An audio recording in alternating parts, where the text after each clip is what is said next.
Wajah Putri Alyssa Soebandono disebut mirip Dude Harlino. Alyssa Soebandono dan Dude Harlino kini sedang bahagia usai kelahiran putri mereka.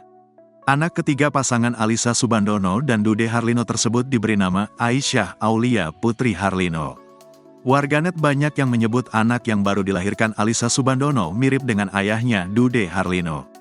Pasangan yang menikah pada 2014 lalu itu dikaruniai bayi berjenis kelamin perempuan.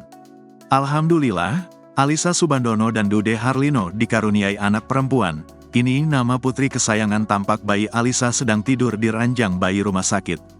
Ia tampak dikelilingi oleh dua kakak laki-lakinya, Muhammad Dirgantara Ariendra Harlino dan Malik Mahendra Harlino. Rendra dan Malik terlihat sangat bahagia menyambut adik perempuan satu-satunya. Di foto itu, tampak bayi Alyssa memiliki paras yang cantik jelita. Ia juga memiliki mata yang indah seperti ibu dan ayahnya. Tak hanya itu, baby Aulia juga tampak memiliki rambut yang sangat lebat. Baru lahir, kulit baby Aulia tampak masih lembut dan berwarna kemerahan.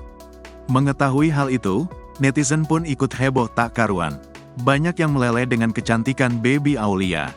Netizen juga menyebut, baby Aulia mirip dengan ayahnya, Dude Harlino.